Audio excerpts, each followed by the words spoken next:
Discover connection, awaken sacredness, become empowered. Join us for our show on Blog Talk Radio. Discover your spiritual gifts live. Good morning and welcome to Discover Your Spiritual Gifts Live, show number 11. We're your hosts, Dave, Violet, and Jason. Our guest today is Donna DeNomme. Donna DeNomme, M.A., RSCP, is a conscious energy teacher, sanctioned ceremonialist, shamanic healer, and universal life force connoisseur, specializing in psychic guidance, soul retrieval, trauma resolution, and mind-body-spirit integrative practices. Welcome, Donna. Thank you. Thank you for having me today. thanks for being here. Tell us a little bit about you and who you are and a little bit about your journey. Well, for over 30 years, I've been supporting others as they shift and heal their outer circumstance to reveal that richer inner potential. As the founder of Wild Success for You, I act as a spiritual Sherpa and experienced guide to venture into that rich wilderness within. Wow. So what is soul retrieval? You talked about in your intro about soul retrieval. For people that don't understand what that all is about, share with us a little bit. Well, and soul retrieval is somewhat relative also to my education and training in depth psychology. Depth psychology is the unconscious or the subconscious, that part of us that isn't on the surface, and very much related to Carl Jung's studies and shamanism, mysticism. The shamanic piece, which comes through indigenous cultures, works with looking at what parts of ourselves might become broken off or left behind, either through banishing them because we don't like those parts, or broken off in times of great trauma or wounding. And so in soul retrieval, we go back out and look for those parts. And it's really quite complex. I don't know how deep you want me to go into that piece. But I work with it both from the psychological perspective, the conscious energy practices perspective, and also the shamanic perspective.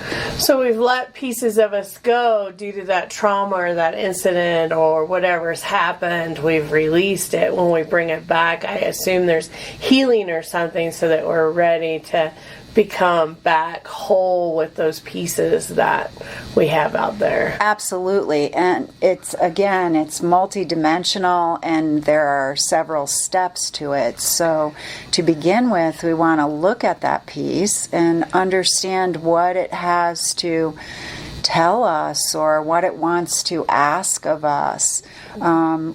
Give it a voice. Much insight and understanding comes from that. Then we also work at comforting, nurturing, embracing that part. And the goal really is integration into the wholeness of self, as you have already introduced, Violet. So does everyone have pieces out there of themselves, or do they know they have lost pieces of their soul? What's an indicator that we might need that?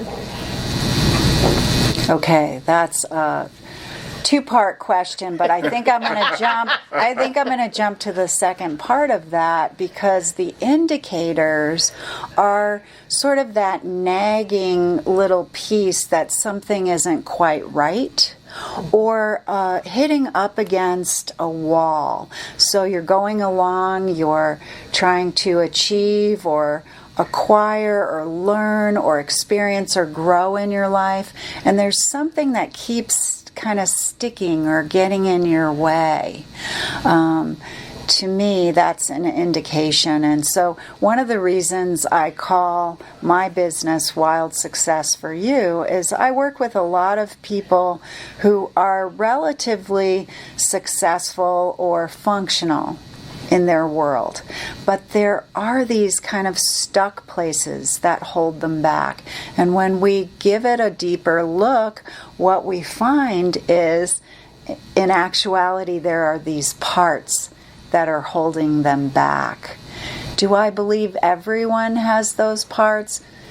To a degree. Certainly people who have experienced abuse or harsh trauma in their life may have a greater degree of those parts.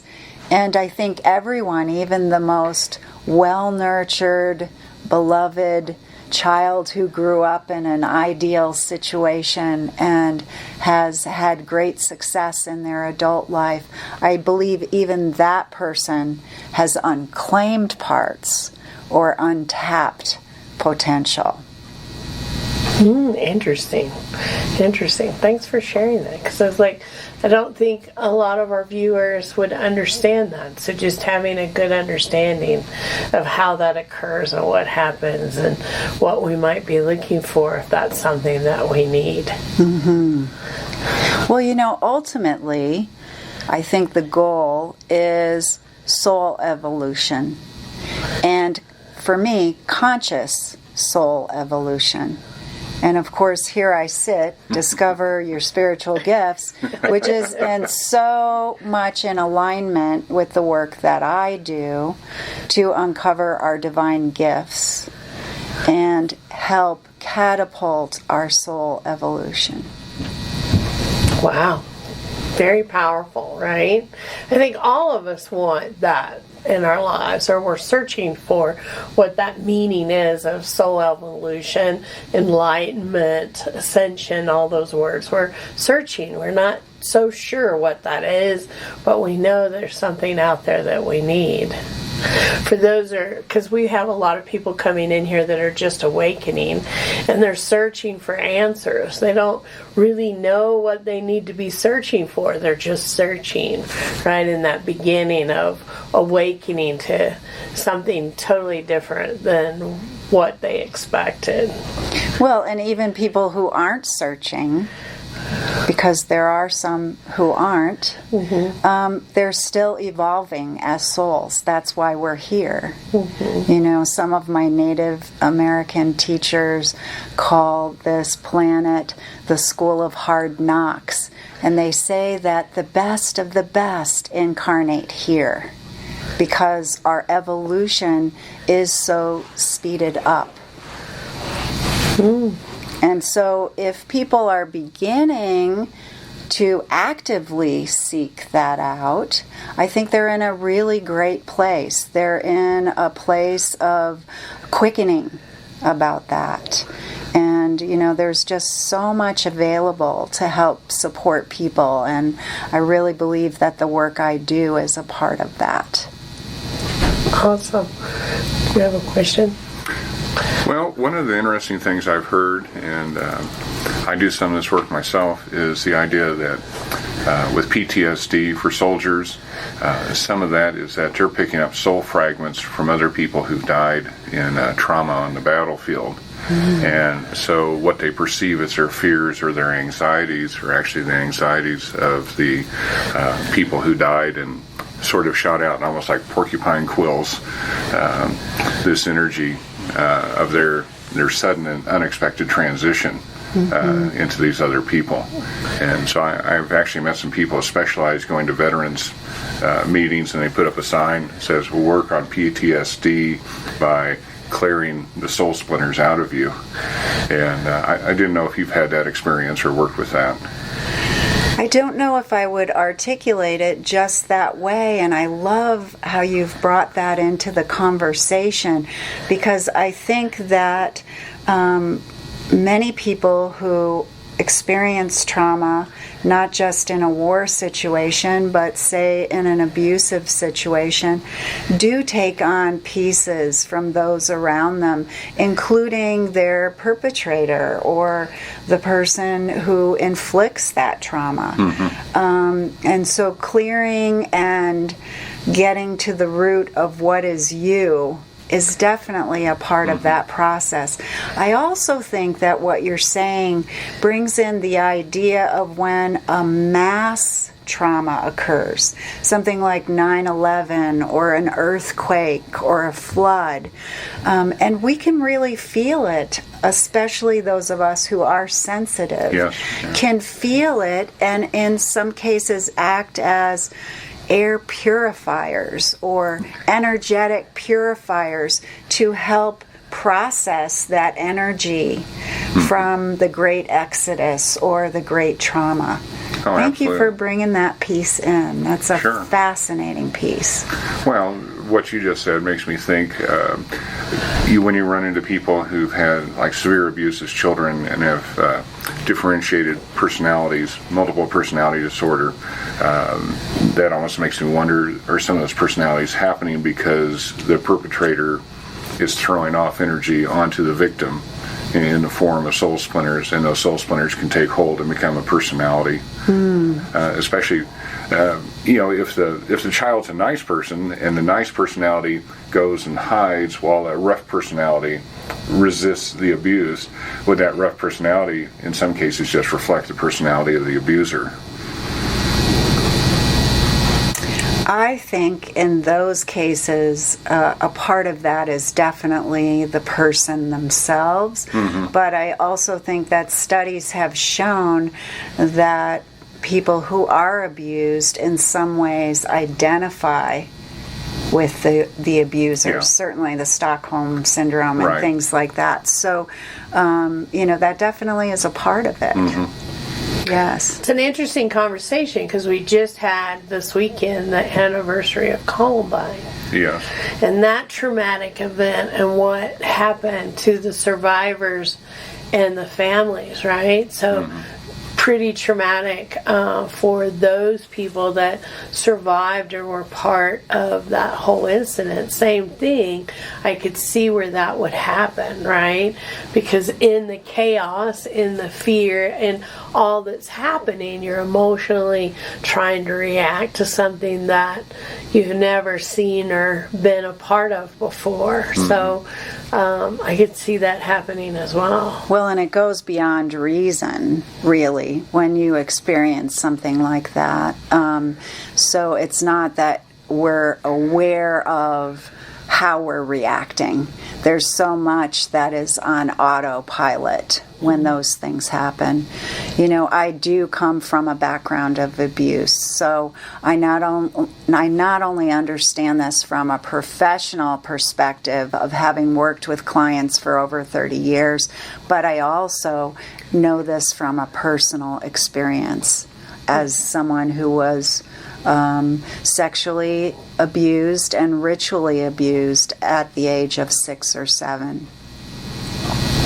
And those are tough cases, right? I've had a few clients with that too, and I've experienced. I had domestic violence in my life and abuse too, so a lot of that comes in. And I find when people say, "Well, I would have done this differently," or "Why didn't she do that?" or "Why didn't he do that?" It's always like, you don't know how you're going to react until you're there, until you're in that situation.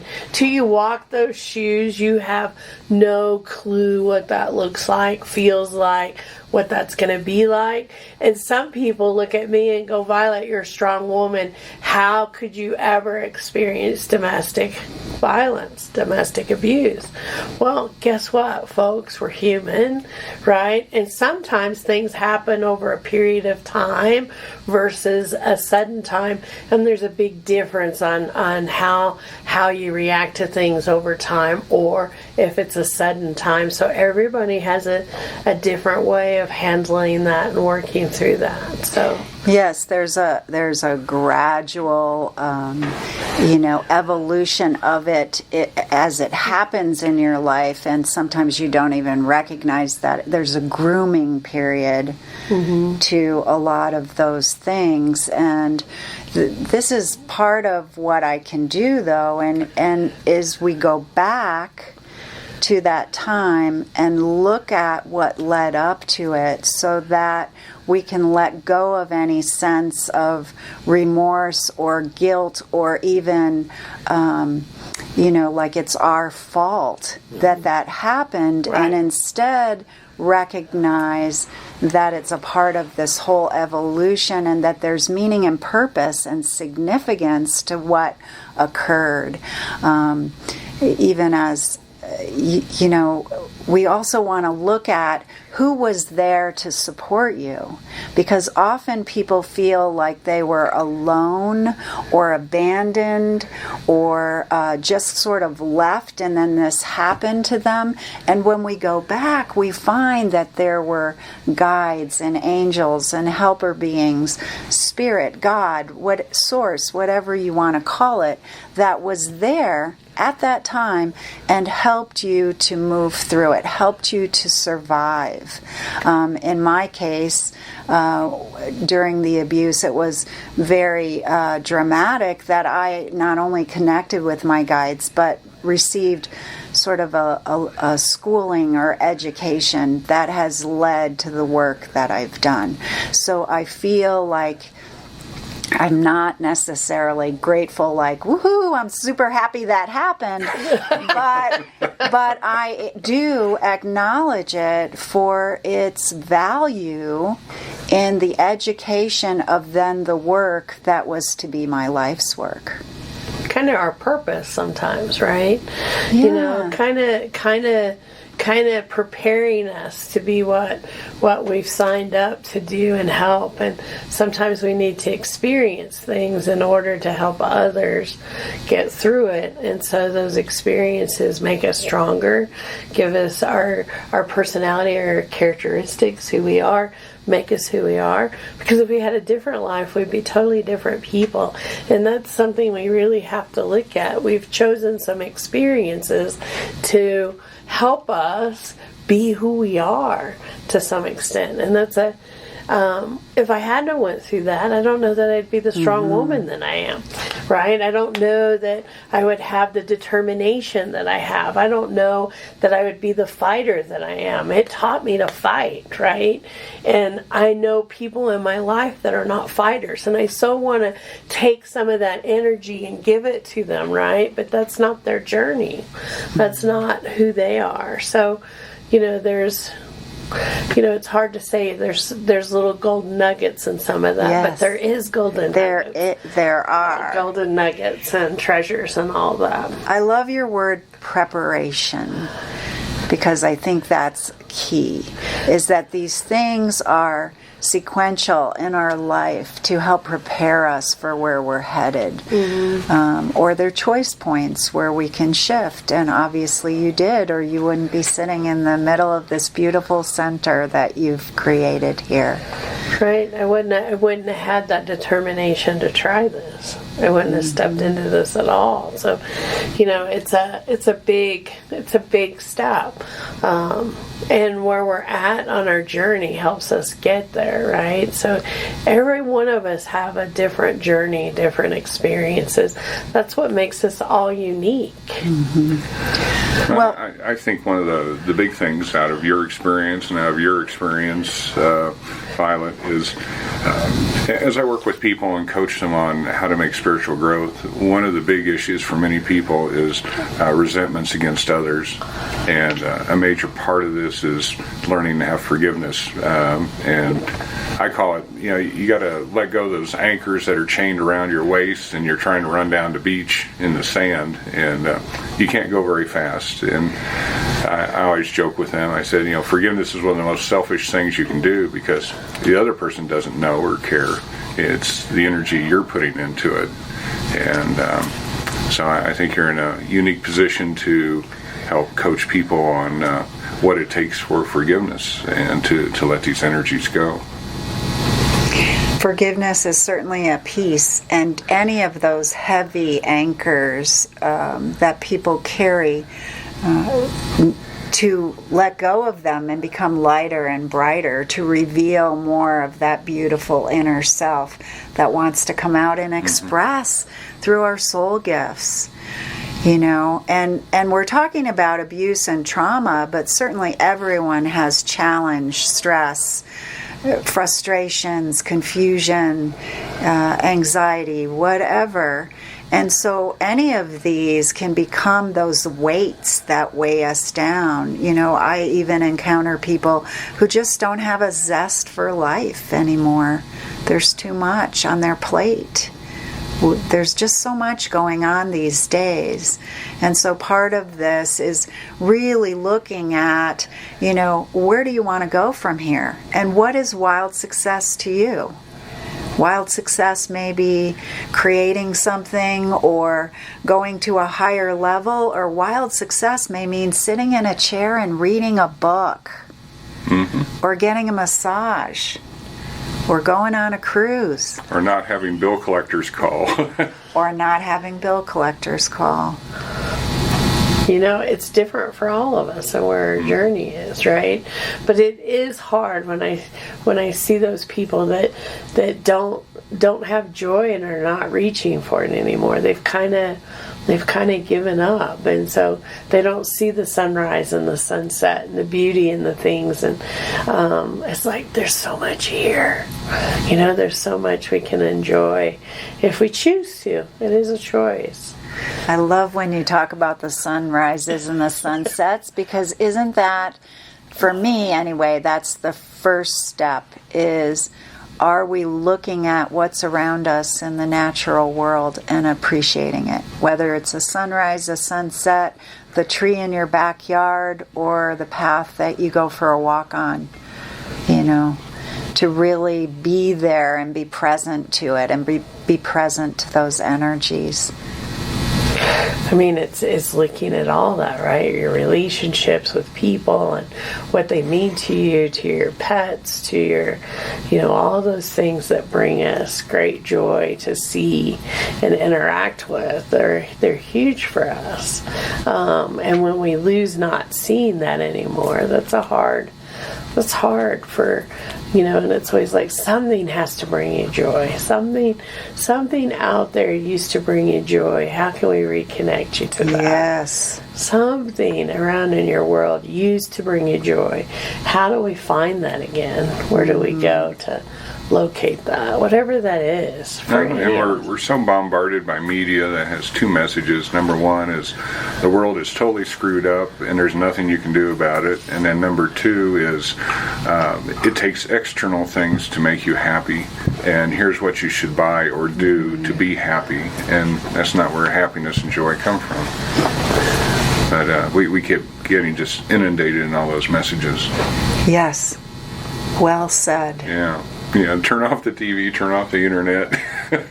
Well, and restructure your inner chatter to not attune with that. Yes.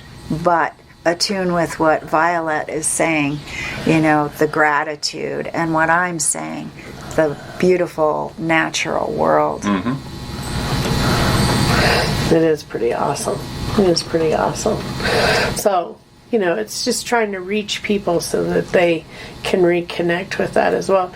You do some beautiful ceremonies that you've talked about too. Mm-hmm. Share with us a little bit about some of the ceremonies that you do, because I love ceremony.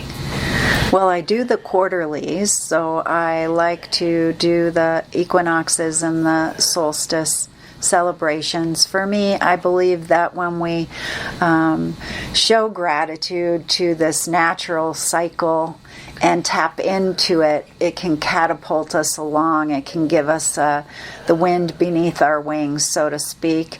And so we work with those natural energies at the changing of the season. But also, I have been for years someone that my clients work with to create a ceremony specifically for them and whatever they're going through. For many years I worked with girls and coming of age ceremonies. I love those ceremonies, or birth ceremonies.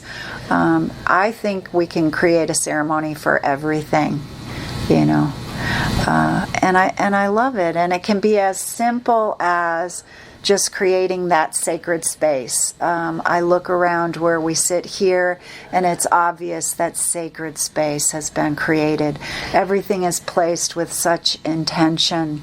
And we can do this in our homes. We can do this where we work. It doesn't have to be a big altar space. It can be just a simple few items that are significant to us, placed in a conscious and intentional manner to draw in energy or anchor energy. I love that. Well, I think we're getting close to taking a break, but when we come back, let's talk about what people can bring together, some things to think about if they want to create ceremony. Sounds good. Well, thank you all for listening. We'll be back in a few minutes. Stay tuned, and we'll be right back. Discover Your Spiritual Gifts has readers available every day starting at 10 a.m. Monday through Friday from 10 a.m. to 8 p.m. and Saturday and Sunday from 10 a.m. to 5 p.m. We offer 30-minute readings for $50 and 60-minute readings for $90. You can make an appointment or just stop on in for availability. Call ahead at 720-573-4275. Well, welcome back to DYSG Live. We're here with guest Donna DeNomme, and we're going to continue our discussions. This has been great. It's awesome. So people out there that are like, hey, I want to create a ceremony. You talked about it doesn't need to be a fancy altar or all of that. What elements do you recommend to people that want to do ceremony, that want to bring ceremony in? Well, can I take a couple of minutes to just lead them through the process? Yeah, please. Okay, so I would ask wherever you are to just gently close your eyes. Unless you're driving. Oh, I didn't know they listened to this on the road. We have no idea where they listen, so we'll go with the disclaimer of if you are driving, please don't close your eyes. Or walking, for that matter. Or really use those special powers you have. Oh, now that the disclaimer's in place, please proceed. Please tell us how to do this. Close our eyes. Okay, let's just take a nice, gentle, focusing breath and gently close those eyes. And as you do, just kind of let go of the day, the week, whatever's on your mind. Just let it empty out as if it's just pouring into the earth below you. And wherever you sit, whether that be inside in a high rise, imagine yourself sitting in a chair or on a rock with your feet on the earth below you, connecting. And also supported by that earth below you. Continuing to breathe easily and gently. Allow each breath to bring that beautiful and precious universal life force into your body, into your physical body, into your own temple. For wherever you go, there is sacred space. You are the temple that houses your spirit and the possibility of all that exists for you, your unique soul essence. In this place of centeredness, Open up to receive an understanding of a ceremony that you can create. And what I mean by that is simply draw in the intention. And so for some of you, perhaps it's a change or a shift in your life that you either want to mark or celebrate. For others, it may be a ceremony to draw in concrete form, to manifest in your life something that you desire. For others, it may be to let go or release something that no longer serves you. Once you have that intention in mind, imagine yourself holding it, cradling it within your open hands as you rest them by your heart center, so that they may be seasoned with your own beautiful, precious, and unique heart essence.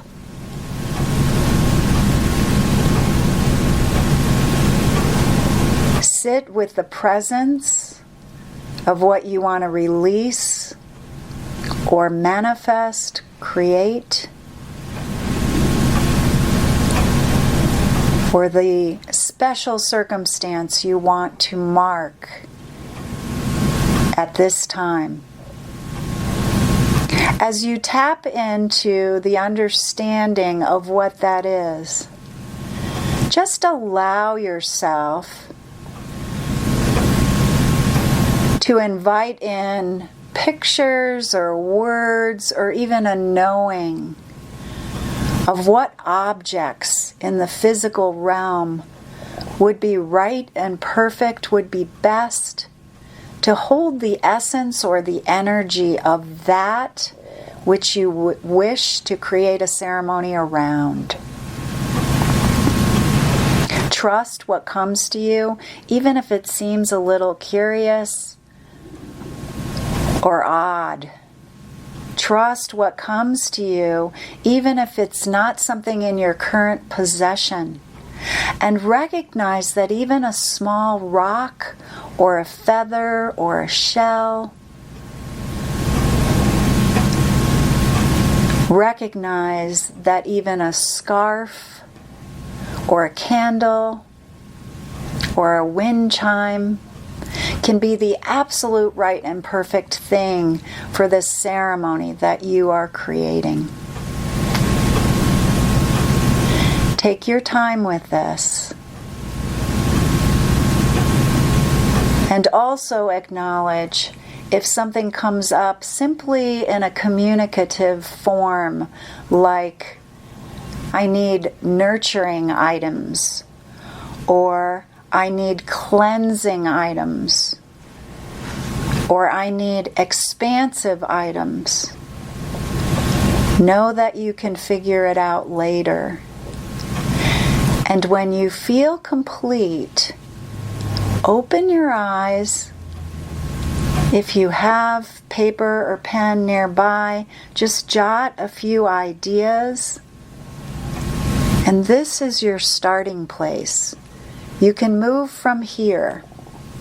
So if I say cleansing items, we know that water, fluid, for some people smoke, sage, sweetgrass, Palo Santo.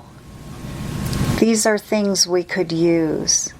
If we say manifestation, perhaps you want to have a coin or a bill, or a heart if you're wanting to manifest love.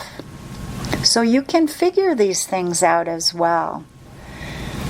Many of us like to have beautiful cloth as the base or the anchor.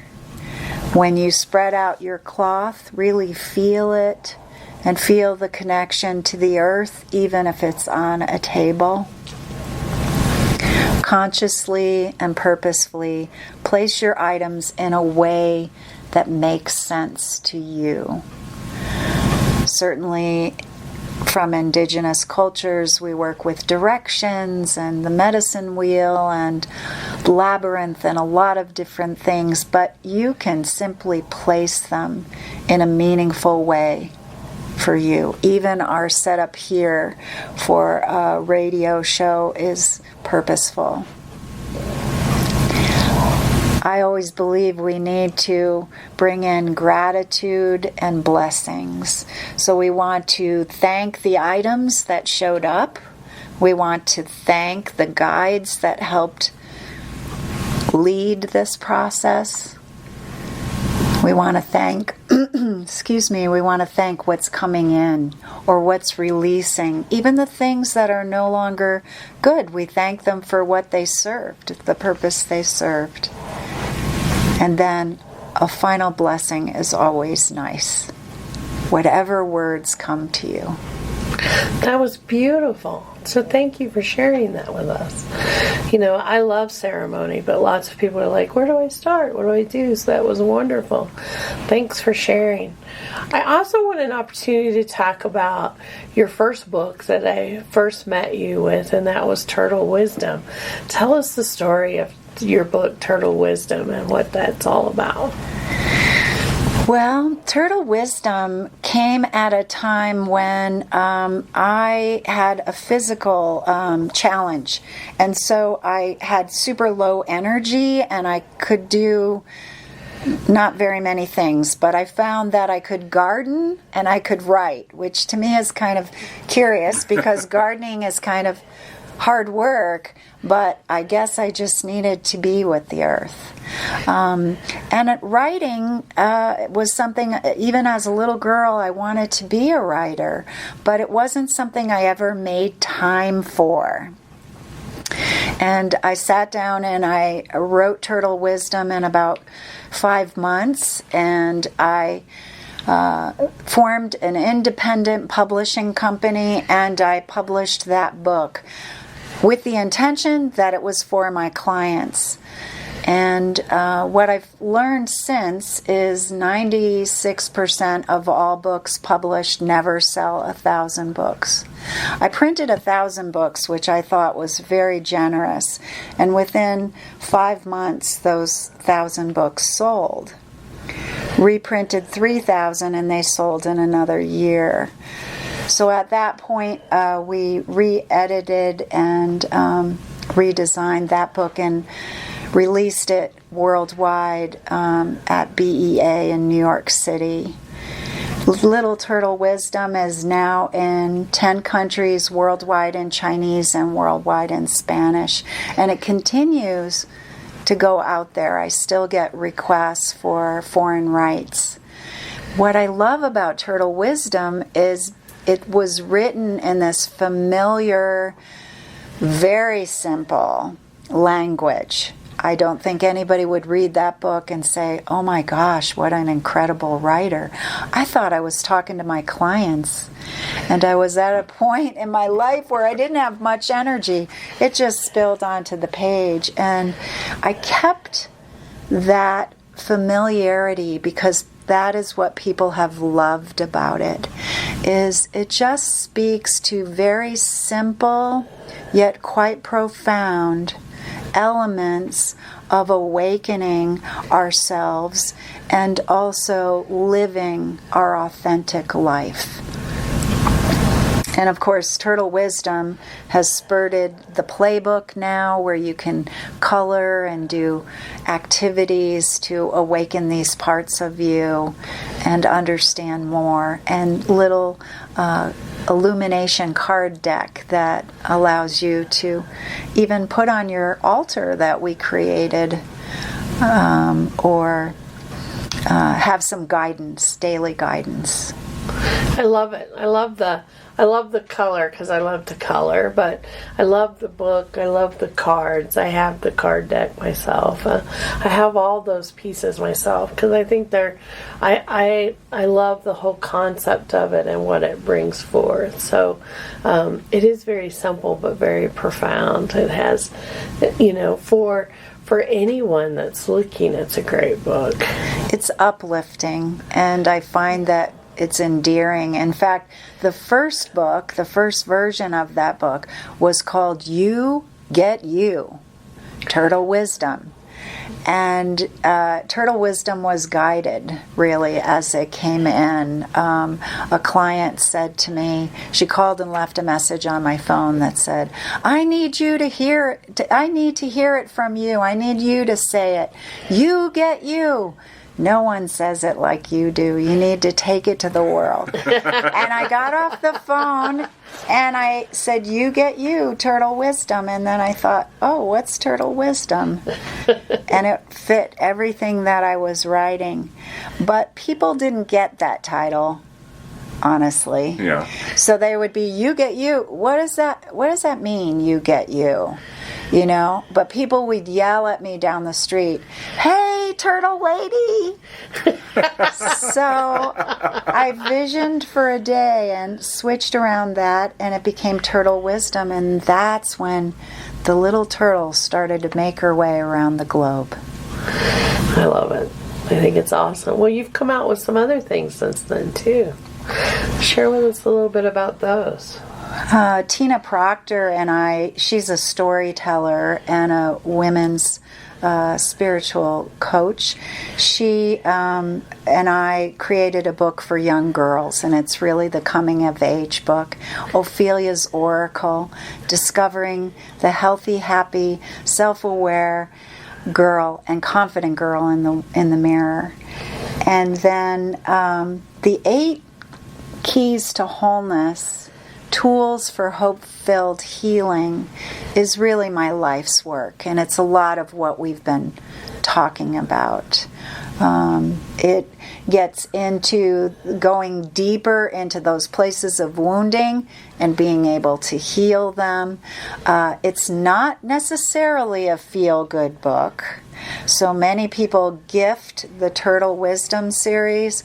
The 8 Keys really needs to be for somebody who's willing and ready to do that advanced work.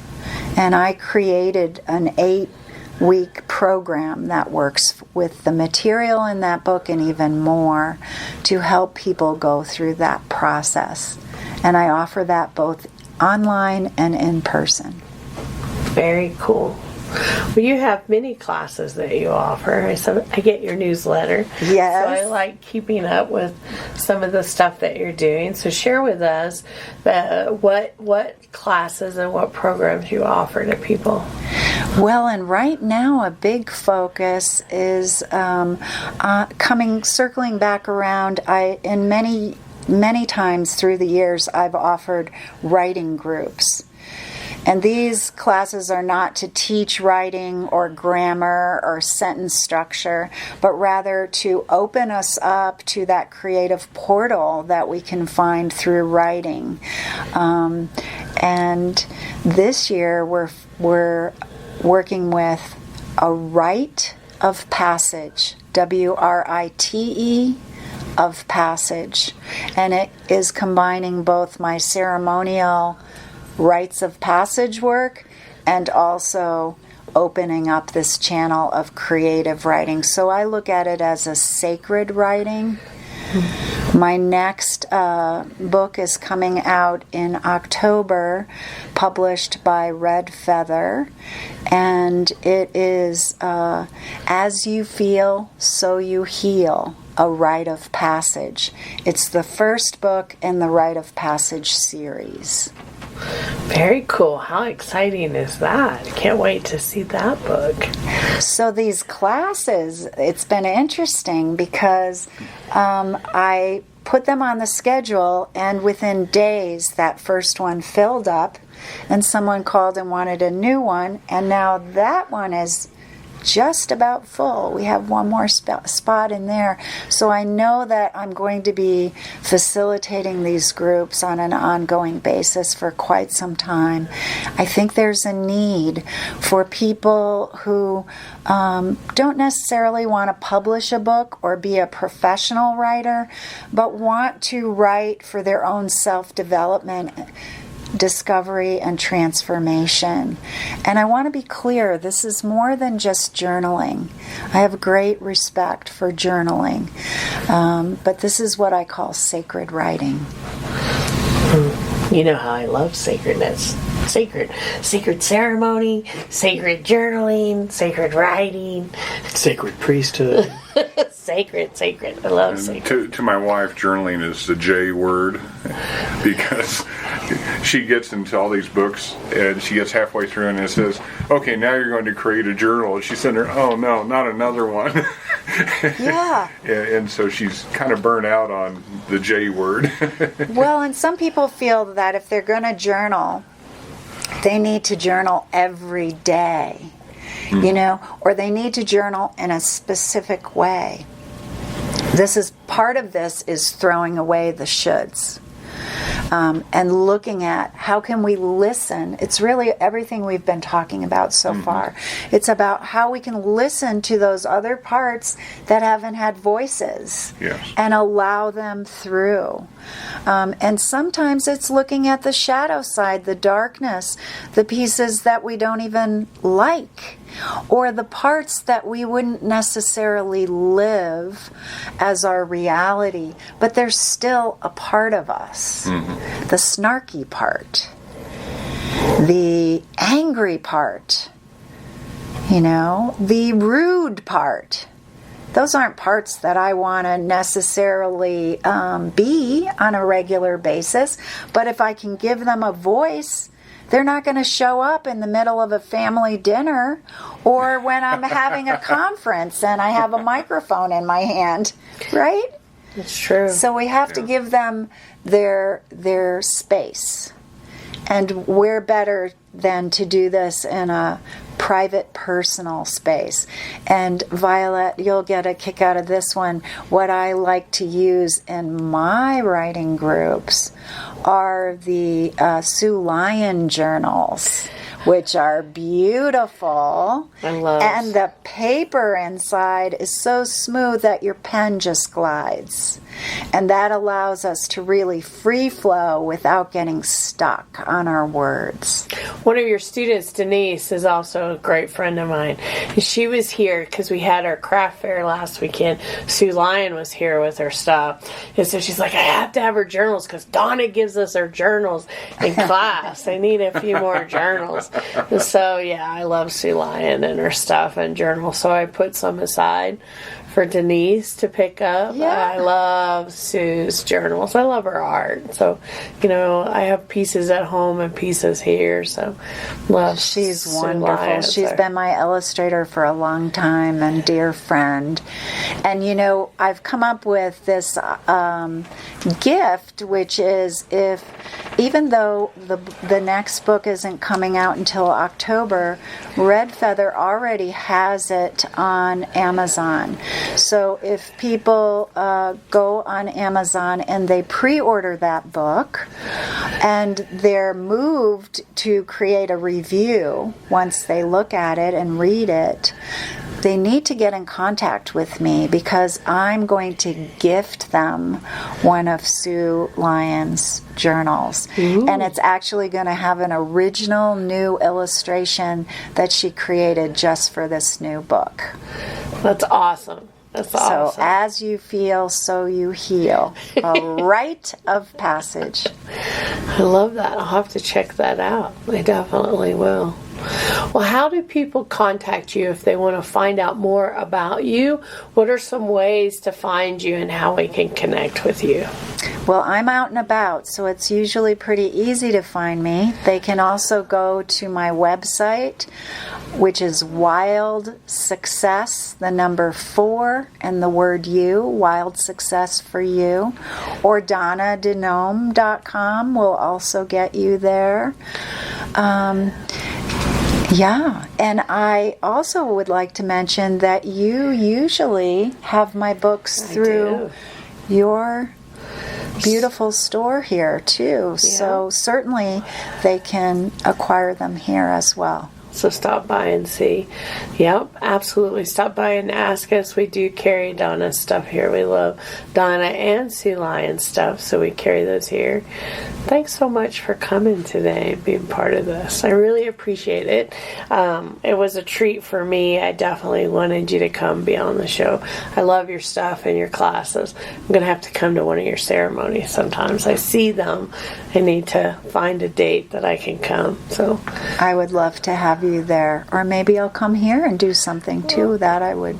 Yeah, that would be awesome as well. Thank you so much for coming today. Yes, thank you. We truly appreciate it.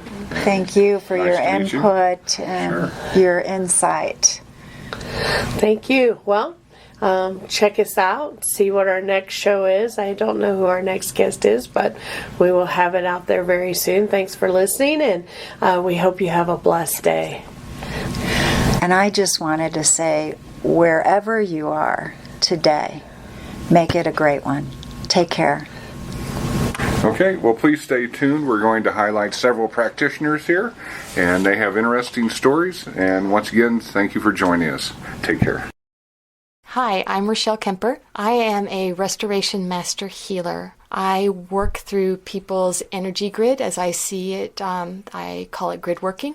I also work with Mother Gaia and the ley lines of the earth, but I also see that and can translate it around somebody's energy body. I got into this through working with another teacher that was showing us to look around a body or an energy body, and I realized that I could see colors. And so when I pinpointed the color, then she made me trace it all the way back. She said, you have to trace it all the way back to the origin. And once I did that, I realized that I could see around people in what looks like an Excel grid sheet. And we get things stuck in that grid sheet, or we get formulas that are blown. And I help people restore those grids through different energies. It could be dragon energy, archangel energy, colors, flowers, all sorts of, everybody works with something different. And I help bring those through to restore your grids. You can find me at Discover Your Spiritual Gifts in historic downtown Littleton. I work at this center on Wednesdays and Thursdays between 10 and 5.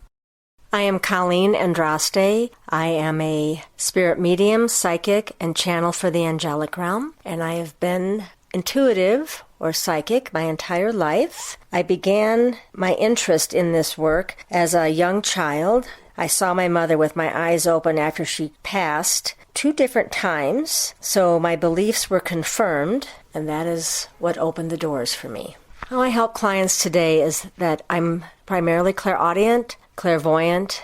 I'm also an empath, so I tune into their energy through the vibration of their name, and Spirit will talk to me about what messages they have for the client. It can range, it's wide ranges actually, but my primary goal is to empower my client and to bring them a sense of well-being and peace, and to know that they're always being cared for and they are not doing this alone. They're not walking the earth plane alone. I am available the 3rd Sunday of the month at Discover Your Spiritual Gifts. Discover connection, awaken sacredness, become empowered. Join us for our show on Blog Talk Radio.